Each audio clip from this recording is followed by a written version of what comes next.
I look after my mental health by... Okay, so to look after my mental health and well-being, I love to read. To look after my mental health, I enjoy singing. So I look after my mental health by writing and journaling to get my thoughts on paper. I look after my mental health by going for a run. To look after my mental health, I go to the gym, play sport and play a lot of FIFA. I look after my mental health by talking to somebody if I'm upset, or playing with my toys and writing in my diary to make myself feel better. So to look after my mental health, I do a lot of different sports. It relieves a lot of stress and tension. I find immersing myself in a book, a completely different environment, really helps me clear my mind a little bit before coming back to the real world and figuring out whatever I need to figure out. I really enjoy singing. I sing at church. I've sung in a few choirs. When I was at university, I sang in a group called Jesus Jam. So that's something that I really enjoy doing. It gives me a form of expression and just an opportunity for me to just sort of be myself. And I just feel really free when I sing. So sometimes if I feel, or if I'm not feeling the best, I kind of just write down my thoughts, get them out on paper, and then that way it feels like some weight has been lifted off my shoulder.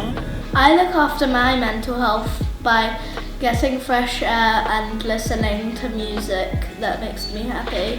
Writing, I find that helps a lot. It can be anything. You can just write down your feelings, or you can write poetry or short stories and get your feelings out like that.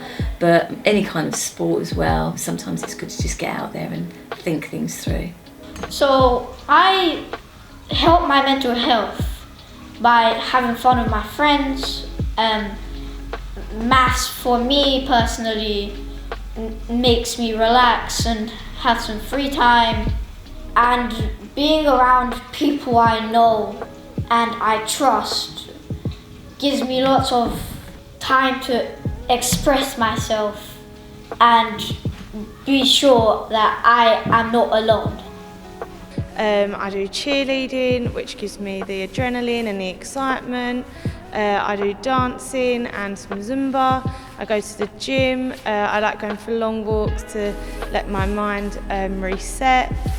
And yeah, it relieves a lot of stress and tension. I speak to my friends quite a bit. Again, another way to help kind of let off some of the thoughts that I'm having. To look after my mental health, I normally end up going to the gym, playing a bit of sport, just meeting some friends in the park, or going and play at a local rugby club. I play a lot of FIFA, just gets me on the PlayStation a bit, takes my mind off things, and I haven't got to worry about the general worries that life might have. And those things just take me away from everything, just so I can talk to other people and play sport at the same time. I look after my mental health by playing outside, playing a sport like football. I have a dance class, so whenever I go to my dance Fridays and Saturdays, it helps me to relax and enjoy my time because it just, have fun. And just also taking time out. So even if it's just, being in my room, maybe with candles on, and just spending time with myself, just thinking, and just kind of being at peace in that sense.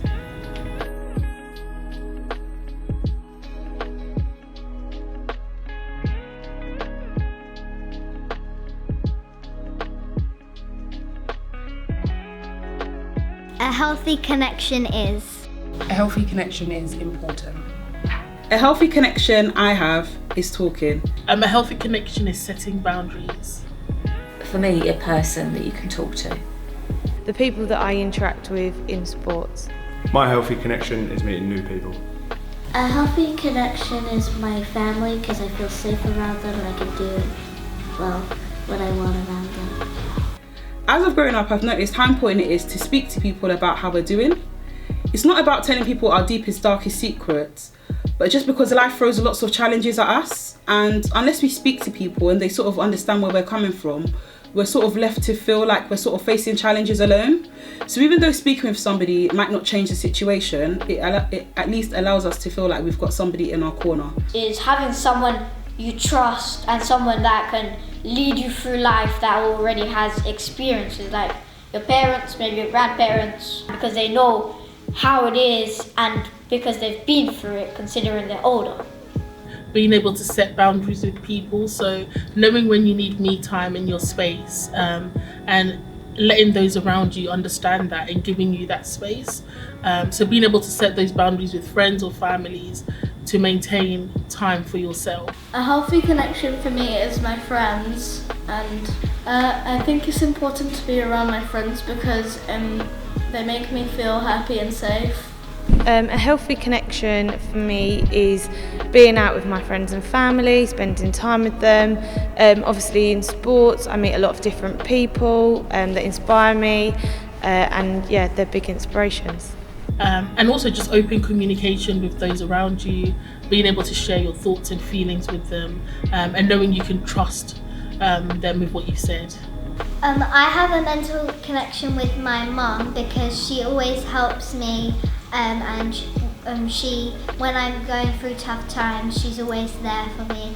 But it doesn't have to be a parent or grandparent. It can be a trusted adult like teachers or just cousins or any person, because you can tell somebody something, anything, if you trust them.